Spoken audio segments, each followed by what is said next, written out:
My wife said, "My family always comes first. You're second." I replied, "Good to know."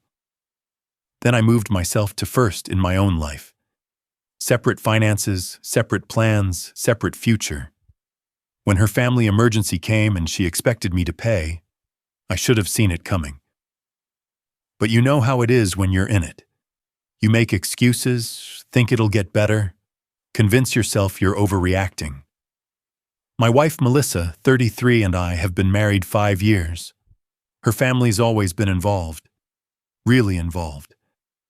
The kind of involved where her mom Helen has a key to our place and uses it whenever she feels like checking up on us. Where her brother Curtis treats our garage like his personal storage unit, leaving tools, boxes, and whatever project he's working on scattered around. Where family dinners aren't optional, they're mandatory events that happen every Sunday at exactly 4 o'clock. At first, I thought it was sweet. Big family, close-knit, always there for each other in our little corner of Youngstown, Ohio. This isn't exactly the most prosperous part of the state anymore. Steel mills closed down decades ago, automotive plants downsized, and most young people with options moved to Columbus or Cleveland. But the families that stayed, they stick together. Sometimes too much. Took me about a year to realize always there for each other actually meant always there to take. Curtis needed $2,000 for truck repairs that somehow became a new sound system and custom rims. Her sister Jennifer needed help with rent just this once, because her boyfriend lost his construction job. That turned into 3 months of us covering her share. Her parents, Helen and Harold, needed a new furnace when theirs died in February, and somehow that became our responsibility because we're the only ones who are doing well. Always an emergency. Always urgent, always my wallet getting lighter. Every time I push back, even a little, same script, but they're family. Like that explained everything. Like being related gave them unlimited access to our bank account. Like marrying Melissa meant I'd signed up to be the family bank. I'm a shift supervisor at Precision Auto Parts, worked my way up from the line over 8 years. Started as a general laborer right out of high school, sweeping floors and moving inventory. Got my associate's degree in business management taking night classes while pulling 12-hour shifts, studying in my car during lunch breaks. I make $68,000 a year now, which is good money for Youngstown, but not support everyone's bad decisions forever money. Melissa works at Mutual Insurance downtown, processing claims and handling customer service calls. She brings in about $32,000 a year. We'd worked out a system where we split bills 60-40, which seemed fair since I make more. I handle the mortgage, utilities, and car payments. She covers groceries, her car insurance, and her personal stuff. It worked until her family figured out I had disposable income. The pattern was always the same. Someone would call Melissa crying about some crisis. She'd get that look on her face, the one that meant she was already mentally spending money we didn't have. Then came the conversation, where she'd explain why this time was different, why this emergency was more important than our vacation fund, or my retirement contributions, or the new washer we'd been saving for. "It's just a loan," she'd say. "They'll pay us back." They never paid us back. Not once. Not even partially. But I'm not here to talk about the gradual erosion of our finances. I'm here to talk about those Steelers tickets that changed everything. 6 months ago, back in August, Pittsburgh made the playoffs for the first time in 3 years. Wildcard spot, but still. I'd been following the team since I was 12, through all the rebuilding years, the disappointing seasons, watching other teams celebrate while we went home early. My dad used to take me to games when I was a kid, back when tickets were cheaper and the Heinz Field was still new. Some of my best memories are sitting in those seats, eating overpriced hot dogs, and believing this would be our year. When the playoff schedule came out and Pittsburgh got a home game, tickets went on sale at 10 a.m. on a Tuesday. I was ready. Took my lunch break early, sat in my truck with my laptop connected to my phone's hotspot, refreshing the Ticketmaster page like my life depended on it. The site crashed twice. By the time I got through, the only seats left were upper deck, section 538, row Z, $400 each. $800 total for 2 tickets to watch the Steelers play Baltimore in the wild card round. I stared at the screen for about 30 seconds, thumb hovering over the purchase button. That was our entire entertainment budget for 4 months. It was money we'd earmarked for a weekend getaway somewhere warm, maybe Myrtle Beach or Virginia Beach, something to break up the Ohio winter. But this was the Steelers. This was the playoffs. This was something I'd been waiting for since I was a kid, wearing a Troy Polamalu jersey and dreaming about January football. I bought the tickets. Melissa was not thrilled when I told her that evening. $800? She looked up from her laptop where she was paying bills online. For a football game? For the playoffs, I corrected. Our first home playoff game in 3 years. That's our vacation money. It's our anniversary, I reminded her. 5 years next month. We can celebrate at Heinz Field instead of some beach where it's probably going to rain anyway. She rolled her eyes but didn't fight it too hard. I think she knew how much this meant to me. The tickets went into my safe, right next to our marriage certificate and insurance papers. I circled January 14th on the calendar in red ink. Pittsburgh versus Baltimore, 1 p.m. kickoff. I started counting down immediately. Bought a new Steelers jersey, the black one with the gold numbers. Started following injury reports obsessively, tracking which players would be healthy for the game. Made plans to tailgate in the parking lot with whoever wanted to join me. This was going to be perfect. Then Curtis called on a Sunday morning in early January, 2 weeks before the game. I was in the kitchen making coffee, still in my pajamas, planning to spend the day watching the other playoff games and getting mentally prepared for our turn. The coffee maker was gurgling, filling the house with that rich smell that meant Sunday morning was officially starting. Melissa was on the couch in her robe, scrolling through her phone, probably checking Facebook to see what her family was up to. Her phone rang at 8:15. Curtis never calls that early unless something's wrong. I should have known something was up. Curtis is normally passed out until noon on Sundays, sleeping off whatever he did Saturday night. But here he was, calling before most people had even started their first cup of coffee. I watched Melissa's face change as she answered. The sleepy Sunday morning expression disappeared, replaced by that alert, concerned look she gets when family drama starts brewing. "Hey Curtis, what's wrong?" she said, sitting up straighter on the couch. I kept stirring sugar into my coffee, half listening but already getting that sinking feeling in my stomach. In 5 years of marriage, early morning calls from her family had never brought good news. "Oh no, Curtis. How much do you need?" There it was. My spoon stopped moving. I looked at her over my coffee mug, and she was already avoiding eye contact, staring at the floor like she could disappear into it. 15,000? Jesus, Curtis, what did you do? $15,000.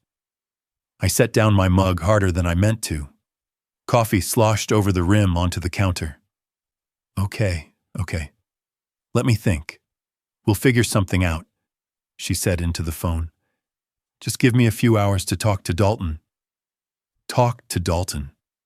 Like I was going to automatically agree to whatever bailout plan she was already cooking up in her head.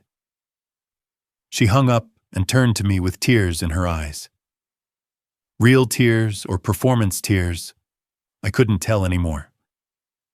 After 5 years of family emergencies, the line had gotten pretty blurred. "Curtis is in trouble," she said, her voice shaking slightly. "His equipment loan payment is due tomorrow. If he doesn't pay, they'll repossess his excavator. His whole business will collapse." "How much?" I asked, though I already knew the answer. 15,000. I leaned back against the kitchen counter, crossing my arms. "Melissa, we don't have $15,000 lying around in checking account." "I know, but we could get a personal loan from the bank.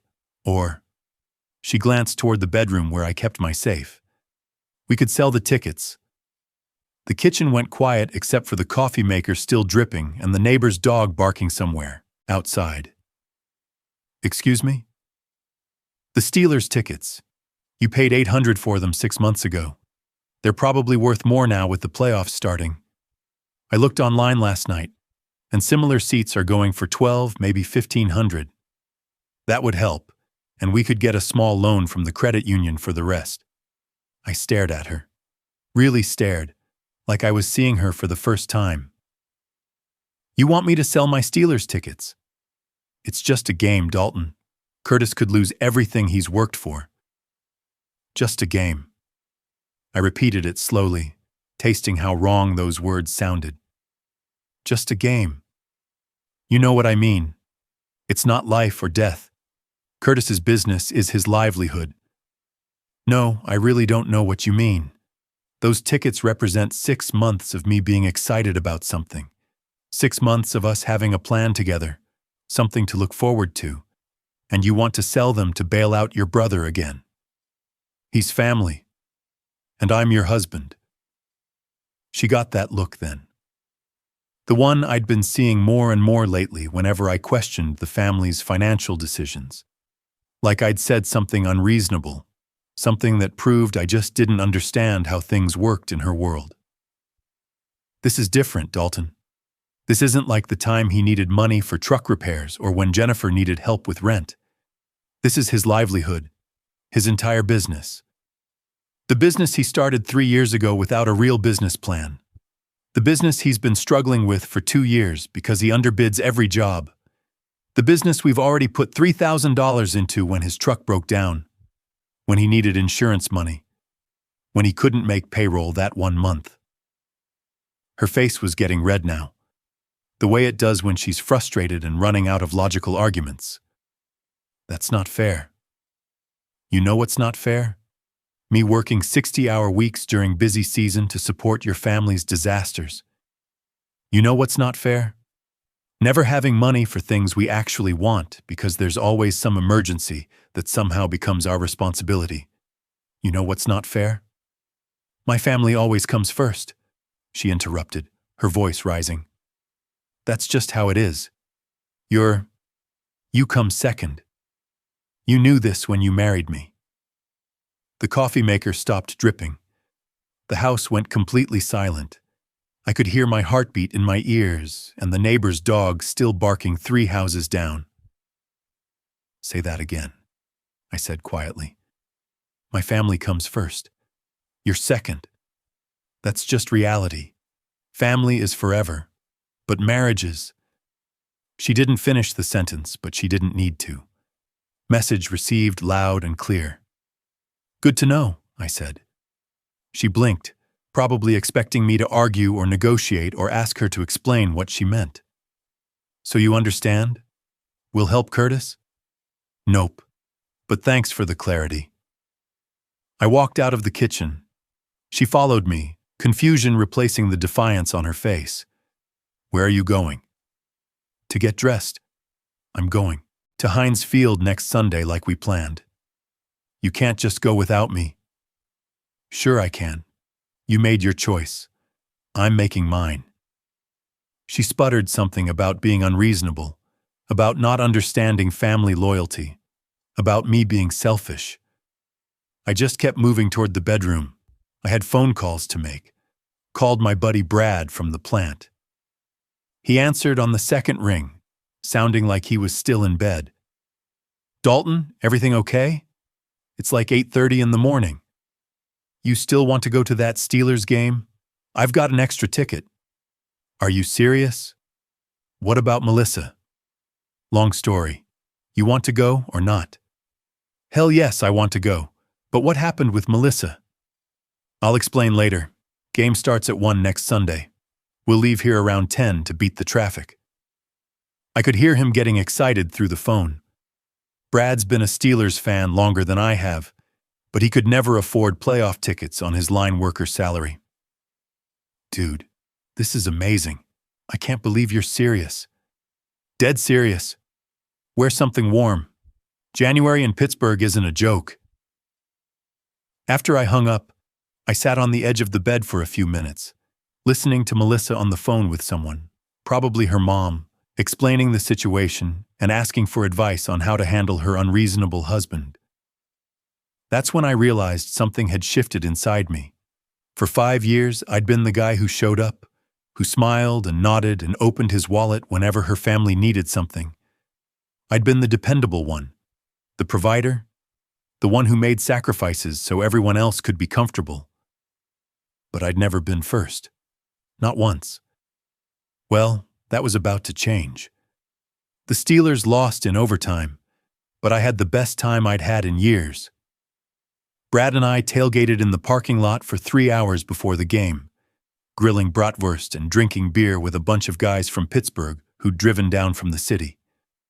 The atmosphere was electric, even in the bitter January cold.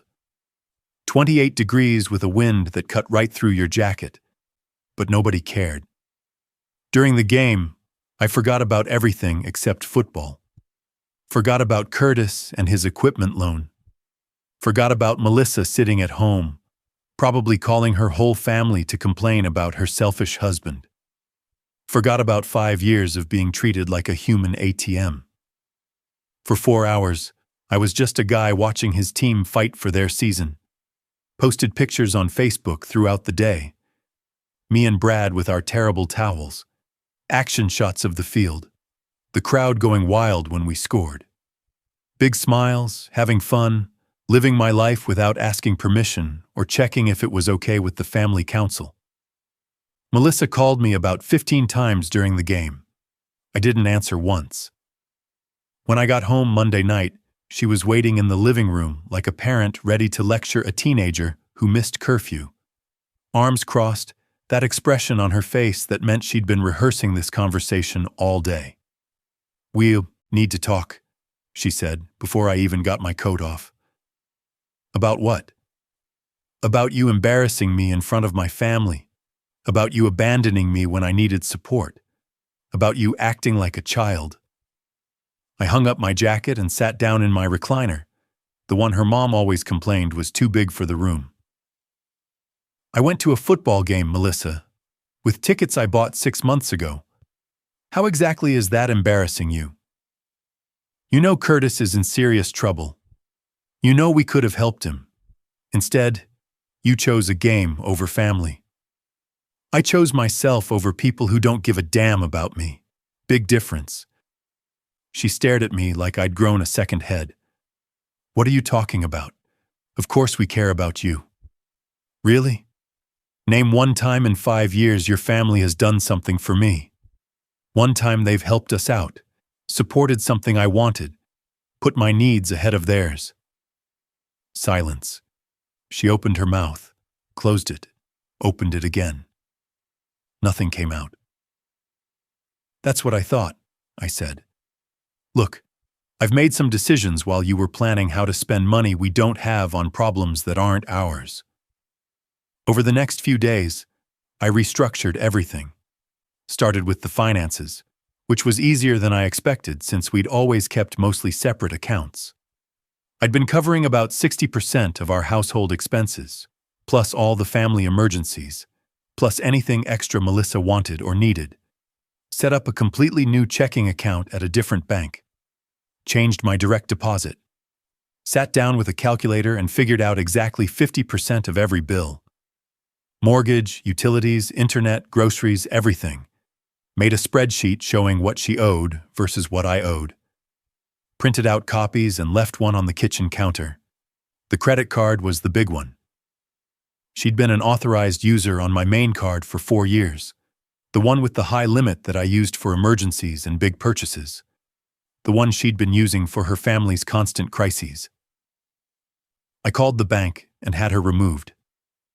She noticed pretty quick when her card got declined at Target on Wednesday. "What the hell?" She came storming into the living room where I was watching the news. "My card doesn't work." "That's correct. I canceled your access." "You can't just cancel my card." "It wasn't your card. It was mine. You were an authorized user. Not anymore." Her face went bright red, the way it does when she's about to lose her temper completely. How am I supposed to pay for things? With your money? Like an adult? This is insane. We're married. Married couples share finances.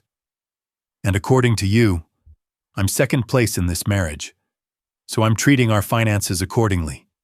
You handle your priorities, I'll handle mine. She tried the guilt trip approach. How could I be so cold? Didn't I love her? What about our partnership? What about the vows we made? Partnership? I actually laughed out loud.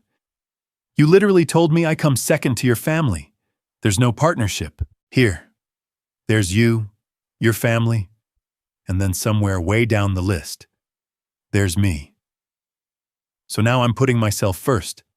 That seems fair, right? You're punishing me for caring about my family. Nah, just matching your energy. You said family comes first. Great. Your family can support you through whatever this is. She went to her parents' house that night. Came back 3 days later, probably expecting me to have cooled down or apologized or begged her to come home. Instead, she found I'd converted the spare room into my office. The room had been her craft space, where she did scrapbooking and kept her sewing machine. I'd moved all her supplies to clearly labeled boxes in the garage, organized everything neatly so nothing got damaged.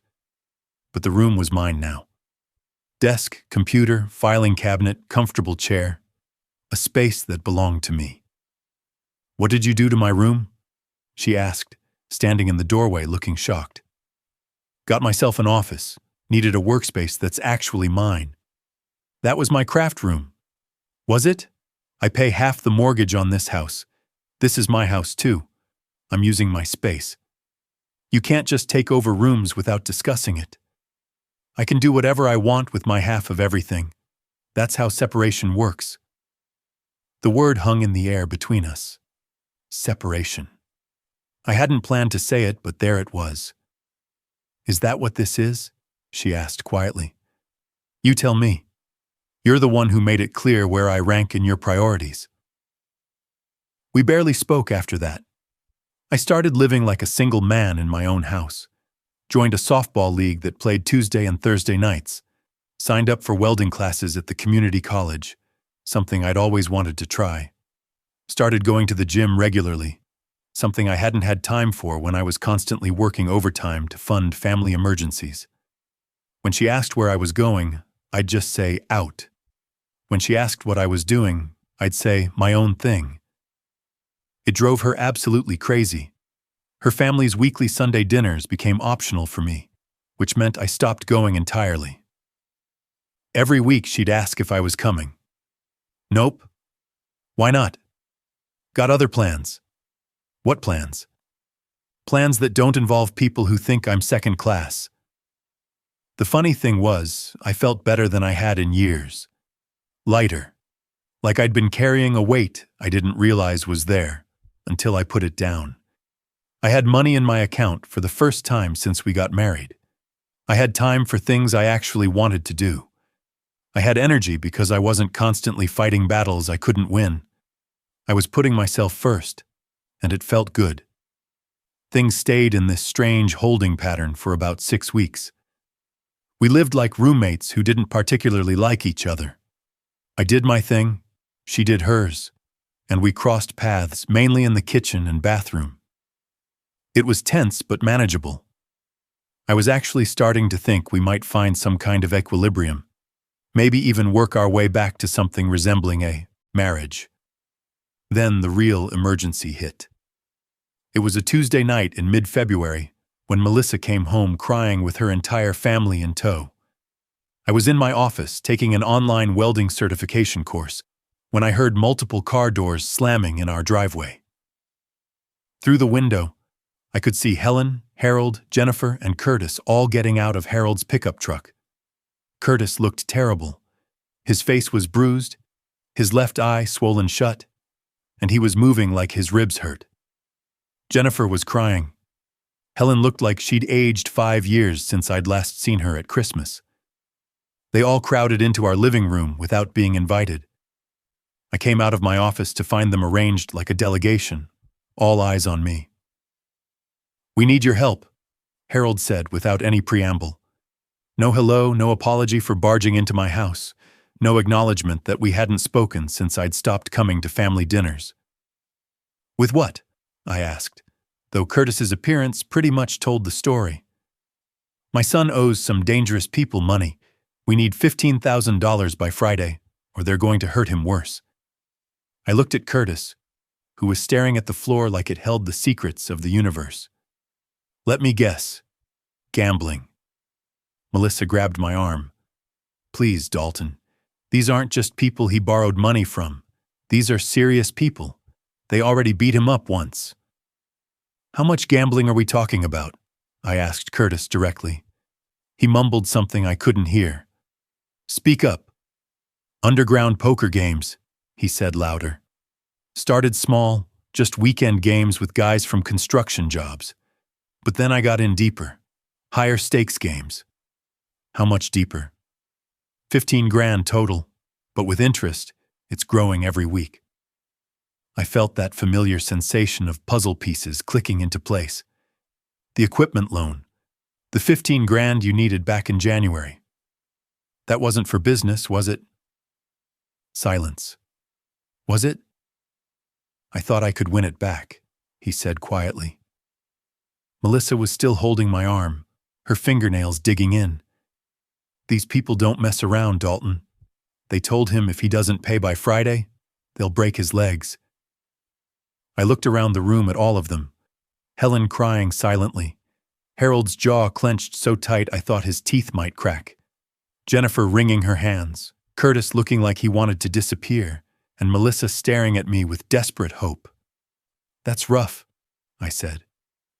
Harold stepped closer to me, his hands balled into fists. "We need you to help us. Right now."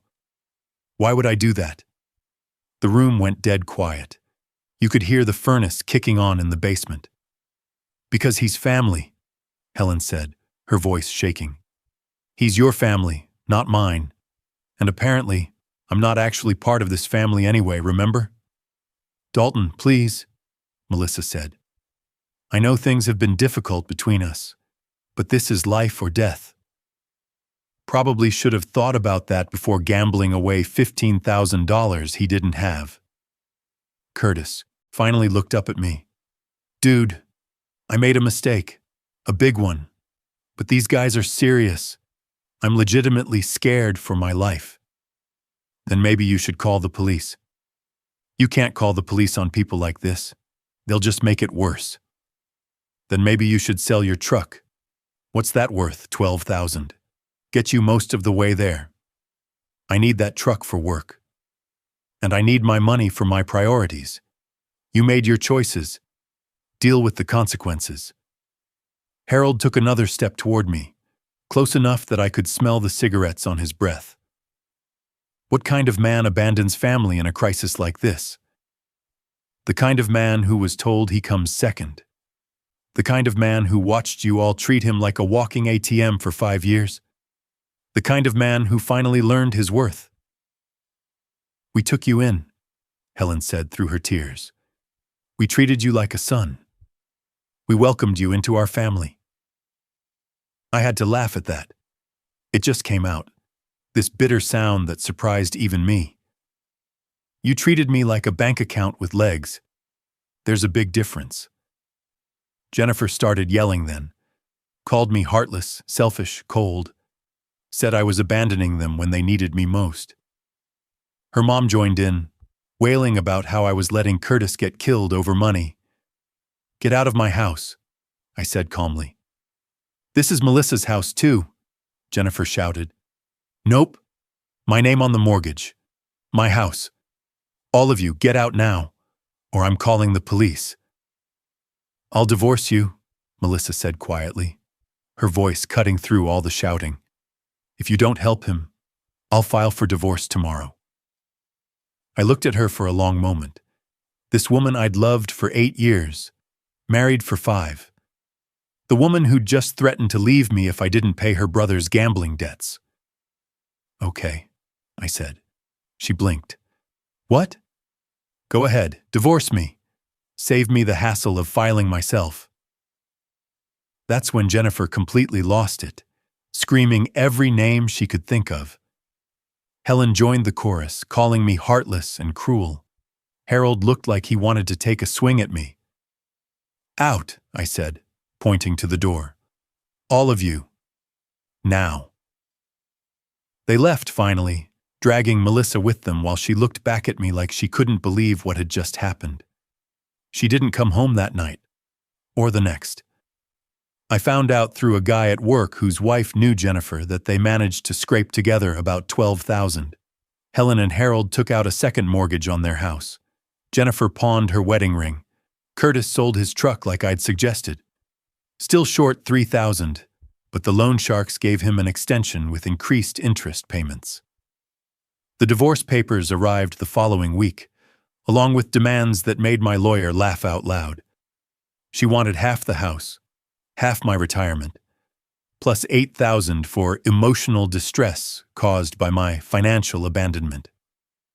The court proceedings were a joke. Her lawyer tried to paint me as financially abusive. My lawyer brought 5 years of receipts showing exactly where my money had gone. The judge took one look at the evidence and the text where Melissa said, "My family comes first, you're second," and pretty much ended the discussion right there. The house sold fast. Good market. After the mortgage, we each got $55,000. She needed hers immediately for her parents' financial crisis. I put mine in savings and bought a condo downtown. 6 months later, I heard through friends what happened to her family. Helen and Harold lost their house anyway. Jennifer's husband filed for divorce. Curtis skipped town, still running from his debts. Melissa's working 2 jobs, broke and exhausted. Me? I'm doing great. Got my condo, my hobbies, my self-respect. Dating a nurse named Angela who thinks family emergencies should actually be emergencies. Best decision I ever made was putting myself first.